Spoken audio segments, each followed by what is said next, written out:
Adult beverages are poured. The kids are asleep.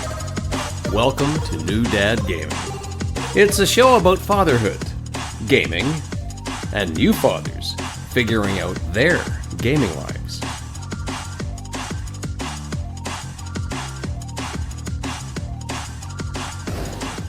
My name is Trevor, and I have a 7-year-old and a 9-year-old. And I'm Jeff. I have a 14-year-old and an 11-year-old. On the show, we try to illustrate that just because you became a dad Does not mean it's game over. and they have closed the gap. I no longer have a 3-year distance between my two kids, which always feels weird Yeah. for that couple of months. So it's a 9 and a 7-year-old, almost a 10-year-old, hurtling towards double digits. You are getting School, up there. Yeah, school's back in session. Homework's getting more intense. It's man, I'm cherishing these days because it feels like a change is a coming. Am I right on that? Yeah, it kind of goes in a blink. I will be honest. I know everybody says that it's very cliche to say that, but those are the cute, really cute years. And then you're like, you get into like teenager problems, and you're like, oh my god, like, can I just go back to nine years old, please? Where Can't it was you about, just demand more chicken nuggets as opposed That's to? right. Yeah, it's about recess and like who hit who in dodgeball. Like that's it. Right. Man, one of the constant reframes of the show has always been it gets better. Like it gets better. Like, look, you're not sleeping through the night and they're not able to do anything. Like it gets amazing.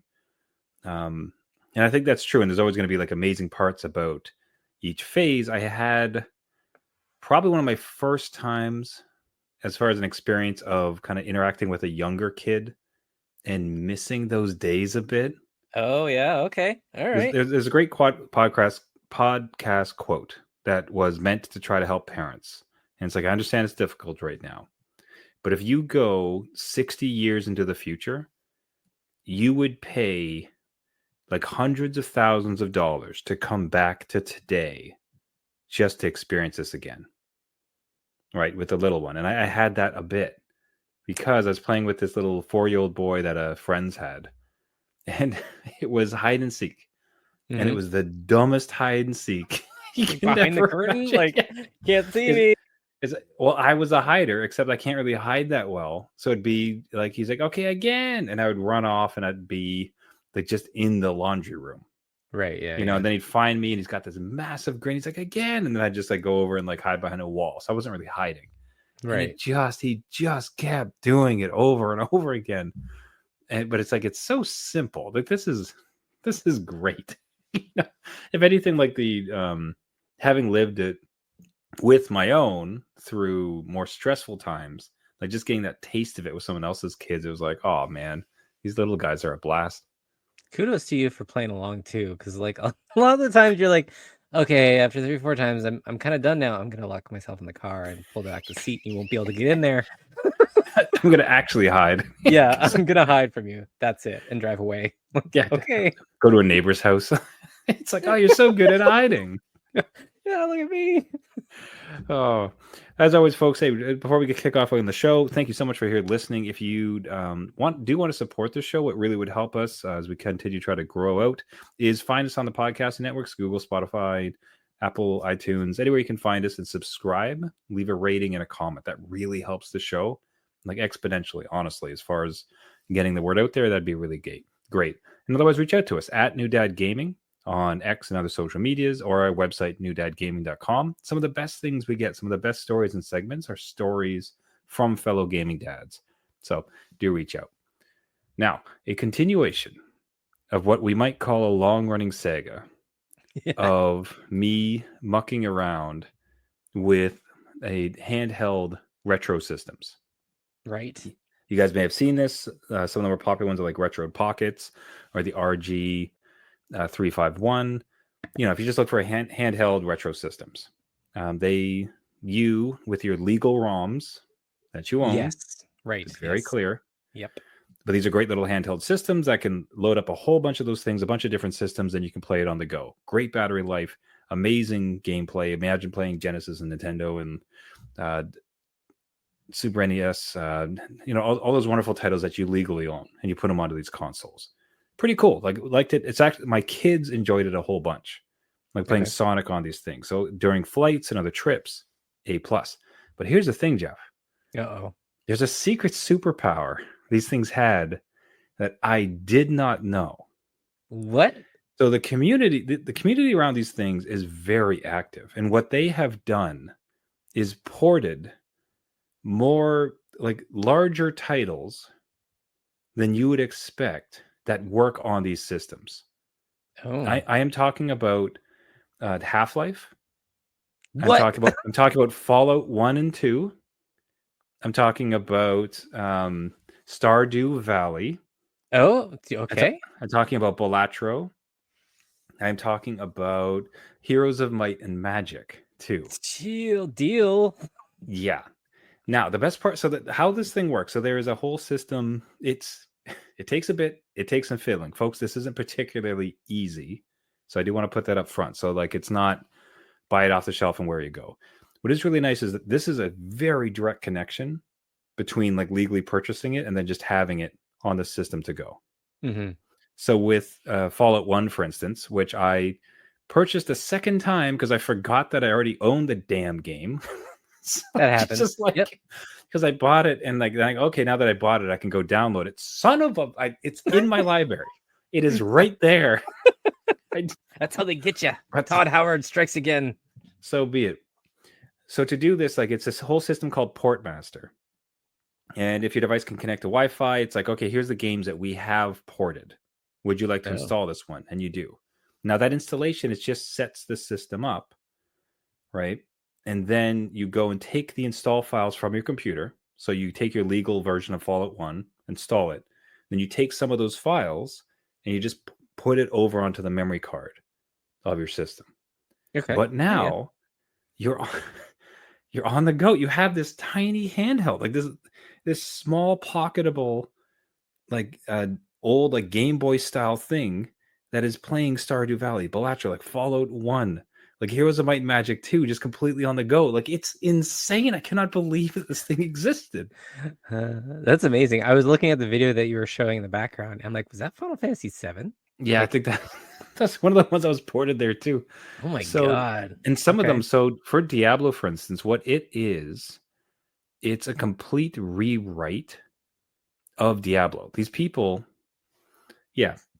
on their own time, of their own volition. And again, you still need to do like, you have to download your version of Diablo 1 to get the proper like maps and like content. So they're being smart about it. They're not like, and here's stuff, steal it. This is fun. No, like but they've completely rewritten it so the engine so that it works on these systems. And you just have Diablo 1 on the go. Like you have it in your pocket running around on what looks like 1990s hardware. Like it's just you're like, hey kids, I know Sonic was fun, but who wants to go to hell with daddy? Let's do this. On the tiny sprites on this little screen. There's so much red paint everywhere. Oh my yeah, no, that's amazing. I'm surprised that you didn't know about. I don't know. I saw like what it had things like DOS. So if you have like a DOS game, you could use it. To me was like, okay, you can kind of like get it to work and that'd be fine. But it was just like stunning. And like what really did it for me was Balatro, because I absolutely adore that title. And I mean, we'll talk about it more in the show, but up to now there was no indication when it'd launch on mobile. So like it'd be really cool to take this thing on the go, like thinking about a flight, like thinking about a long trip, and just having these titles you could really sink your teeth into, like Fallout 1. Yeah. Like imagine like kind of diving back into that thing. Well, I would spend all my time in Stardew, like just Stardew Valley. Like that's a great kind of system for it. All the pixel art and everything kind of works with it. So it'd be perfect. It's the entire thing. And what's interesting too, so beyond that, okay, you got some of the actual game studio titles. You can purchase them, put them on these devices. Like unbelievable. That's cool. What's even more neat in a small way is there is another budding community of kind of smaller indie titles that you can just download onto the system. So these are games that are officially supported. So something like Cave Story, if you've ever heard of that game. Great game, like it really well done, like sprite art animation, but like a full total like arc of a story. Great Metrovania style. And you could just download the game. You could just like in the system say, hey, I'd like this game, please. And it'll just like install itself onto your system. So and you go through the list, and it is. Think about any time if you've ever gone to itch.io. Yes. Yep. Or you've seen stuff that comes out of game jams and these awesome looking titles, like beautiful games that are made out of love. There's just a whole storefront that exists on this thing. It's like, I'll take this one, and this looks kind of cool. Oh, this is some rando driving game. Like, let's give this a whirl. Like, it is surprising. Like, all of a sudden you're like staring at this little black box. Like, wow, like this. Like, I did not know. I knew not your power. This is like carrying around a MacGuffin from a movie, and then it cracks open. It's the diamond the whole time. I can't believe it. Yeah, no, I'm just gonna say it's just a whole different backlog in your pocket that you're just carrying around. You're like, I'm gonna try this, and I'm gonna do this, and I'm gonna see this. So, what do you get the guy that has too many games? More games, on the go. Yeah. As I said, and we're looking at screen right now. They're just explaining how to install Stardew Valley on it. Like, and what I like about it though, it's not.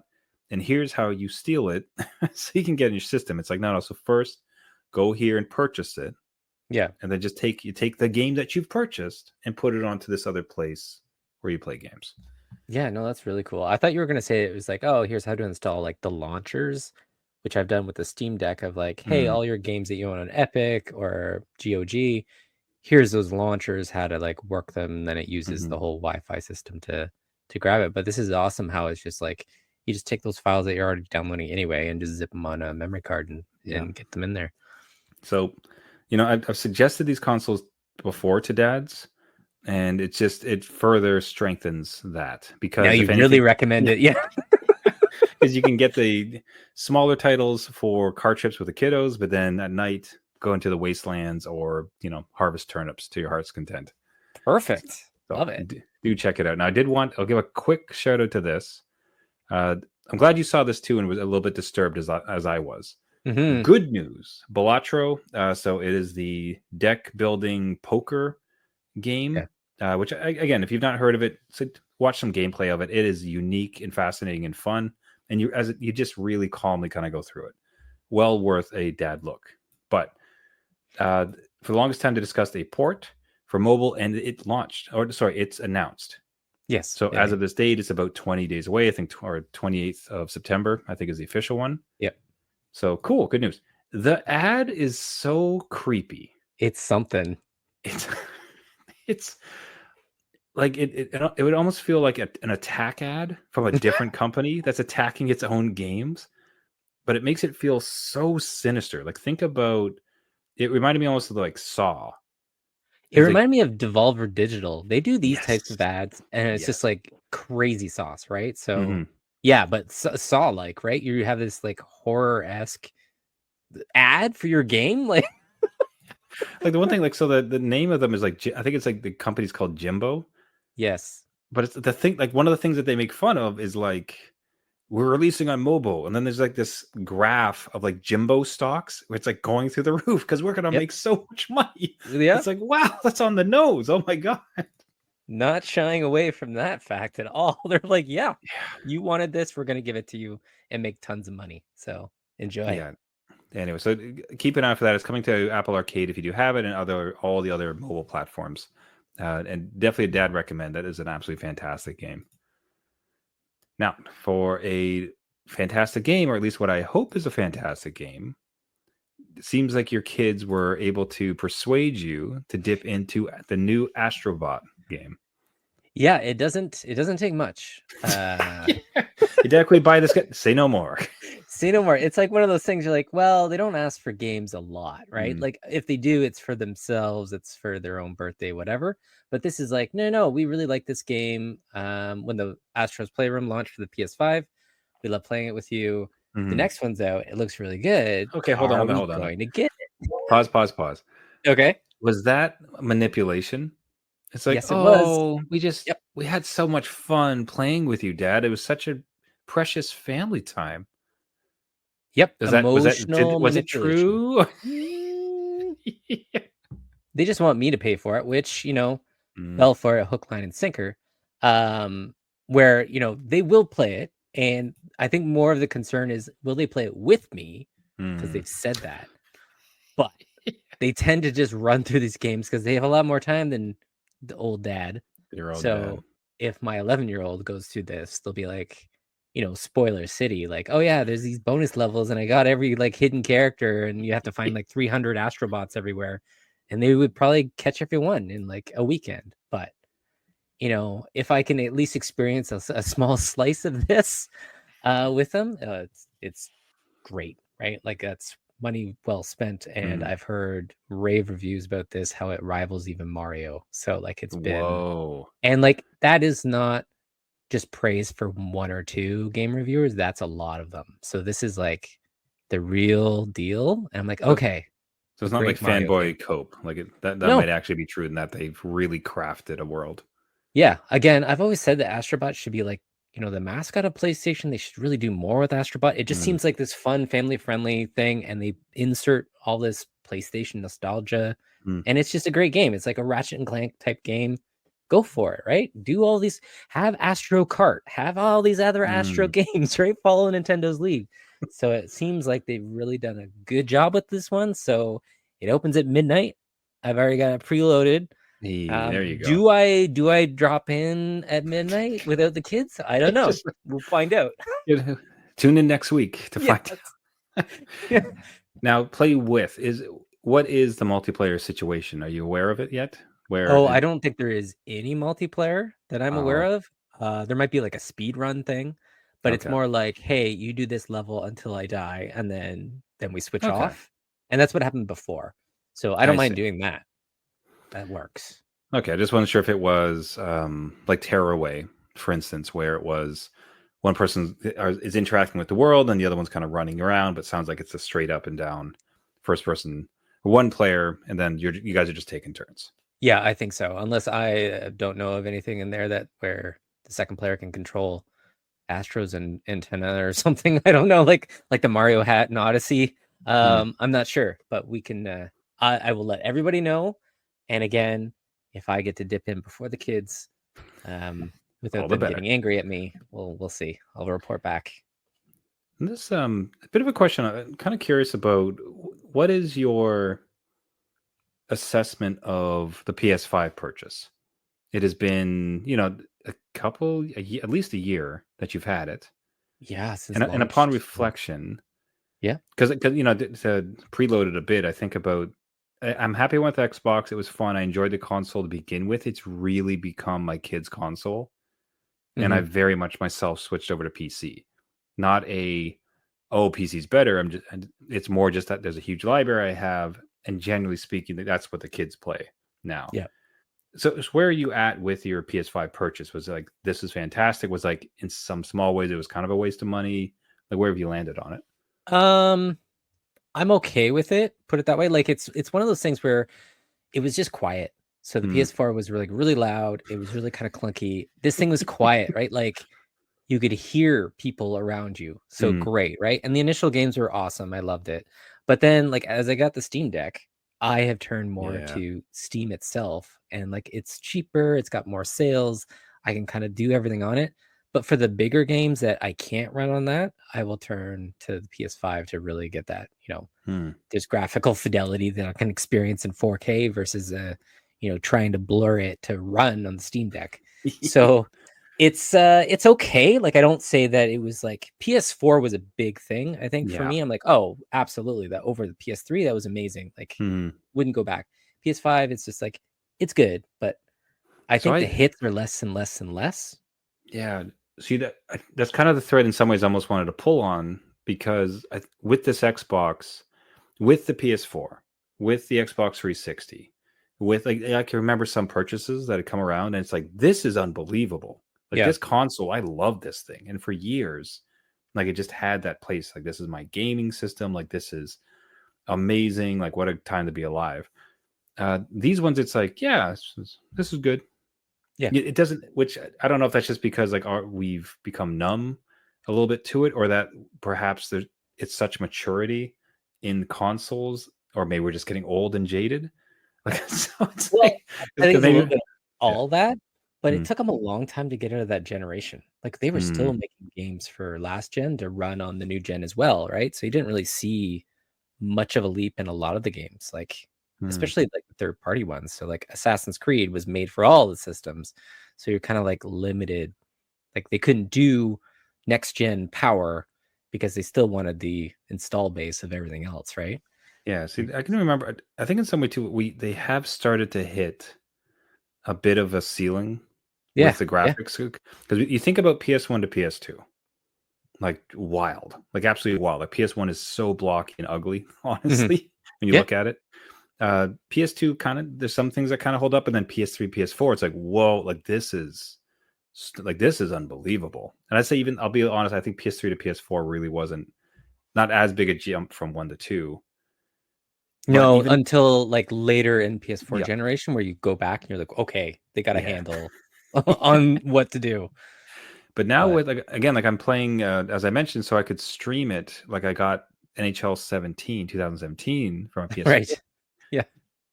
But then, and I have NHL 24 on the Xbox, like the new generation. It's like, yeah, it's kind of comparable. Like it's not like, like what do you, where do you go? What do you do?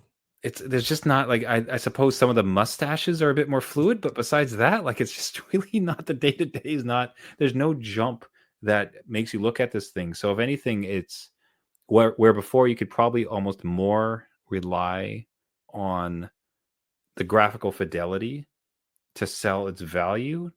I think the place they're probably needing to get to now is like, no, you need to take this to the next level. Like these games have to be, you need to somehow use this hardware to make this game so much more than just slightly prettier, because like the expansive games you're producing for the last generation were stunning, and this, you have not really gone beyond it.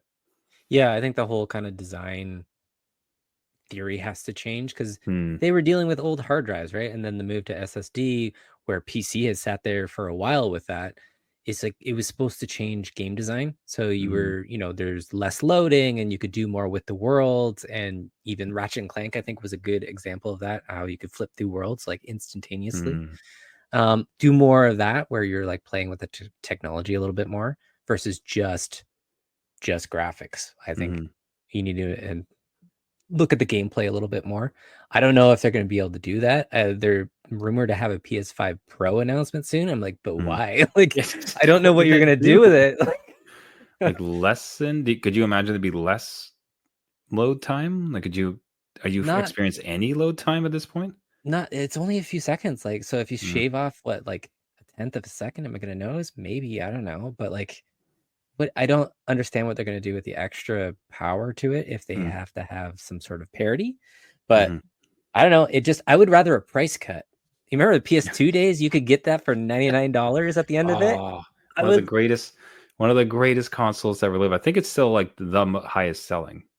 I think Switch is like about to overtake, but it's one of those like, like let's get back to that, where the price point was like, that's $100 price instead. This is great. Look, I got like Fallout on this tiny black square. Like, why can't you guys reduce the price? That's right. Generally speaking, on the show, we try to stay positive, try to talk about good news, or at the very least, like, all right, here's what's happening in dad life, and be honest about it. But the shit show that has been Concord, with PlayStation. So I am looking to you to inform me what the heck happened, because I only saw it through the news, and I'm talking like old people news. Like CNN reports back on this PlayStation game. I say that as a 40-year-old. I'm old, man. Anyways, I saw this through the lens of like old classic news, where it's like, PlayStation title Concord only has like 600 players. Game, like, PlayStation game Concord like is shuttering week into launch, giving refunds. So I know that it's bad. I know it didn't succeed and it's blowing up for them, but like, what is the story of this PlayStation game Concord? Yeah, so like, again, I'm not going to be an industry expert on this, but I will tell you from my point of view what happened with this game was it was trying to go for a vibe, right? You got this whole state of play dedicated to it. It was giving Guardians of the Galaxy type vibe, and this beautifully rendered CG cutscene with all these different characters that are joking off each other, and you're like, okay, I can get on board with this. And then it just flips through Like here, no, it's a hero shooter. It's not a narrative in any sort. It's not a single player game with a multiplayer aspect. It is a hero shooter. All those crazy characters that we introduced, now you're just in a first person view with the same gun as everybody else with some powers mixed in. And they right? don't talk. So right. So like I think right away everyone's like, oh, right. Like how is this different than the oversaturated market, I think, that the hero shooters has, and even like the big players with Overwatch have been struggling with even Overwatch 2 and trying to iterate on that and get esports going. And now even Valve's introducing their next one called Deadlock, right? Like, and it's just so much going on in this space that I think they missed the boat completely on where this was supposed to be. If they had launched this pre-COVID, I could see it succeed, right? But they've been working on this. Hold on, sorry, like, shut up, Jeff. 1 second. We're going to stop. So we're playing, we stream this live. Yeah. As we go, and there's a video happening, and I'm really hoping I can find the scene. Oh, what happened in it? Just 1 second.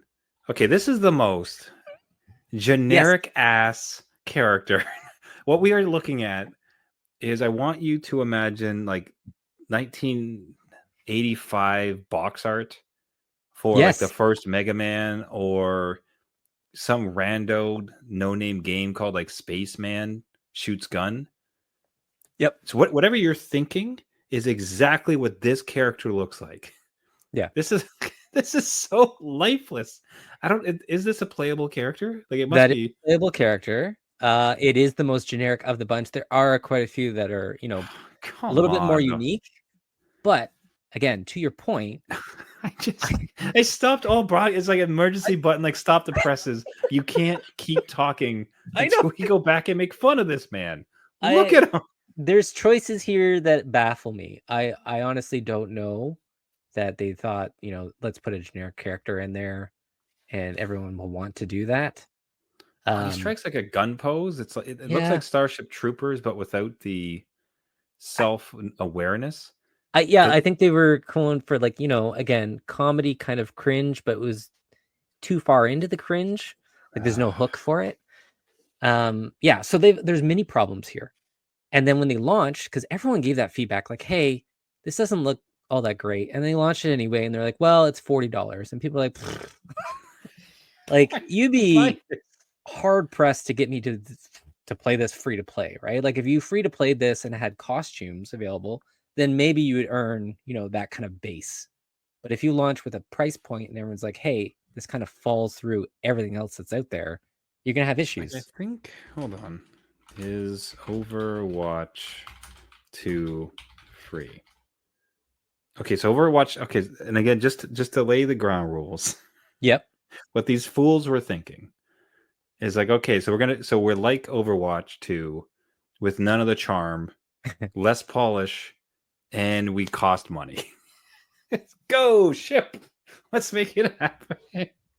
Yeah. Okay, so I think, and then secondly, Valorant, right? Yes. Which has Amazon behind it, which I think is free. Valorant is okay. Yeah. So we have your two biggest massive players completely for free, and you're going to try to charge $40 damn. One more time, hold on. Marvel Rivals free. Marvel Rivals. Disney-owned subsidiary Marvel Rivals is free to play, starring Iron Man, Spider-Man, the Hulk. Do you know those people? Do they look like generic characters that you can play for $40? I'm not sure. Or you could spend $40 on generic Spaceman B. It's like, what's happening? I think somebody made stupid decisions and say, hey, you remember Helldivers? And that was $40 and it did so well and that was awesome. We're gonna replicate that because this is the thing. We spent $200 million and 8 years of our time developing this. Man, it's gonna be a hit. And to be clear, I don't think there's a game dev or art director involved in this. That it's their fault. So it's not like like poo-poo on this. It's more just like from the business decision. It's like, come on, guys. They didn't allow this thing to succeed. They did pull it after, I think, 12, 13 days, and issued refunds, which good on them. You know, at Mm. least like you're trying to get some faith back. They're gonna look at how to proceed. If it does come back, I will be surprised. If it does, I think it would be free to play. You couldn't do You anything have about to. charging, right? But like PlayStation has a bunch. This is an in-house PlayStation studio. So you could just insert. Why don't you insert PlayStation characters then, right? Like they all go into Fortnite anyway. You have those Yeah. IPs. Insert them here. People will pay for Kratos. Are you kidding me? Whatever. Just have some fun. Geez, what a fascinating challenge. If they can redo Sonic in his movie, Yes. is there any way they can completely just redo this game, like Yeah. parts of it to make it like interesting? So you get rid of the paywall, so more people willing to try it. You amp up some sort of personality, or just you add some sort of interesting element to it, where in the crowded space, It is very as you crowded. mentioned a few times, Yeah. like it somehow sticks out. It's a hard ask though. Like I don't know how they're gonna do that, but you know, again, yeah. No offense to the devs, the people that worked on it, the blood, sweat, tears that went through this. It's just It's hard. some of these decisions are crazy. Like it just the reception was lukewarm at best on launch, like on their trailer reveal, and then you kind of kept continuing, and then it didn't turn over. So And they double down. they're like, no, we're gonna launch this sucker. This is gonna work. Dads do not buy. New dad, no recommend. Yeah, that I hate. Like I said, we really try to do nothing but pause, but this is hard to. Man, I was just curious. It's like, man, do you know what this is? Because like, newspapers are on fire with this like story. What's going Imagine on? you getting it for your kid, and you're like, "Hey, I got you this game. Oh, it's refunded in 10 days. You can't play it for their birthday." You get them It's like, did I get Overwatch 2 for my birthday? Close. You got Concord. Wish.com Overwatch. That costs more. That costs more. Yeah, that's right. Yeah, Yeah, I was like, sorry, devs and designers, you guys deserve better. This seems like some terrible decisions, but they're all going to be winners, folks. They're always going to be winners. Unlike this show. Everybody listens to this show as a winner. Every one of you is. Especially if you made it this far. That's why we can call it out that way. That's right. Everybody, thank you so much for listening. This has been New Dad Gaming. If you like the show, please do find us on any of the podcasting networks, Google, Spotify, iTunes, Caster, anywhere where you get your podcast. Just search for New Dad Gaming. And if you do there, what really does help out the show is if you can subscribe and leave a rating and a review. Really boost the signal as we try to grow the show to reach as many gaming dads as possible, and tell them to get handheld retros and tell them to avoid buying Concord. Yes. Currently. Maybe it's for free. Maybe it's a redemption story, and we'll celebrate it together. All right. If you'd like to reach out to the show, you can find us at newdadgaming.com. If you have a gaming story, if you bought Concord, we'd love to hear from you, or anything else like that. Find us on socials at New Dad Gaming. Once again, thank you so much for listening. Until next week, my name is Trevor, and I have a 9-year-old and a 7-year-old. And I'm Jeff. I have a 14-year-old and 11-year-old, and I'll be an Astro Bot at probably midnight. So go get it. I'm not going to keep you here. All right. Remember, everybody, just because you became a dad does not mean it's game over. All right. See you next week. See you later.